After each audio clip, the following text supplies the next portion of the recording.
নমস্কার বন্ধুরা, অর্চনাস কিচেনে সবাইকে স্বাগত। আশা করি সকলে ভালো আছো ও সুস্থ আছো। আজকের রেসিপি ঝিঙে আলু পোস্ত। আমি কিভাবে তৈরি করি সেটাই তোমাদের সাথে শেয়ার করব। একটা আলুকে লম্বা লম্বা করে কেটে নিয়েছি আলু ভাজার মতো।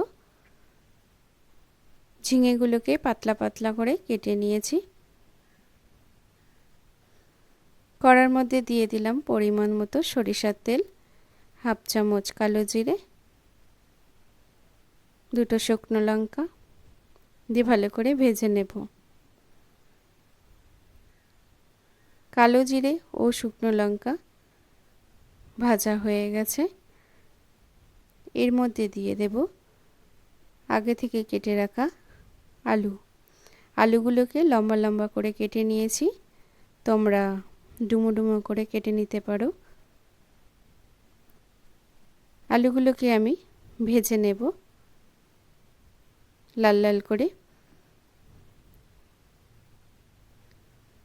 আলুগুলো ভাজা হয়ে গেছে। এর মধ্যে দিয়ে দেব কেটে রাখা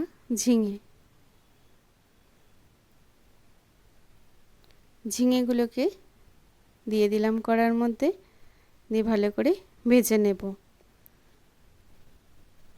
প্রথমে ভেজে নেব ঝিঙেগুলোকে। ঝিঙে থেকে প্রচুর জল বেরোয়, তাই লবণ দিলাম না। ঝিঙেতে প্রথমে লবণ দিলে ঝিঙে থেকে জল বেরিয়ে গেলে ঝিঙের কাঁচা গন্ধটা থেকে যাবে। তাই আমি দিয়ে দিলাম ঝিঙে ভাজার পর 1 চামচ লবণ, দিয়ে ভালো করে মিশিয়ে দেব। মেশানো হয়ে গেছে। এরপর একটা ঢাকা দিয়ে লো আঁচে রেখে দেব 5 মিনিট।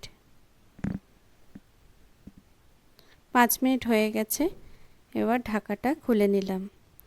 দেখো কত জল বেরিয়েছে ঝিঙে থেকে।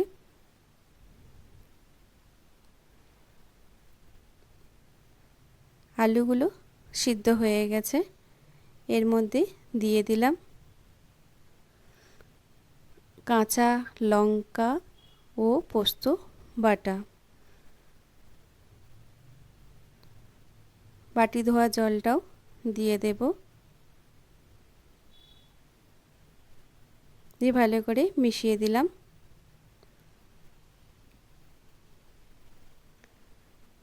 1 মিনিট ফুটিয়ে নেব। 1 মিনিট হয়ে গেছে। দুটো কাঁচা লঙ্কা দিয়ে দিলাম সেন্টের জন্য। কাঁচা লঙ্কা দিলে সুন্দর একটা গন্ধ বেরোয়। একটা ঢাকা দিয়ে 1 মিনিট রেখে দেব। 1 মিনিট হয়ে গেছে, ঢাকা খুলে নিলাম। এর মধ্যে দিয়ে দেব 1 চামচ সরিষার তেল।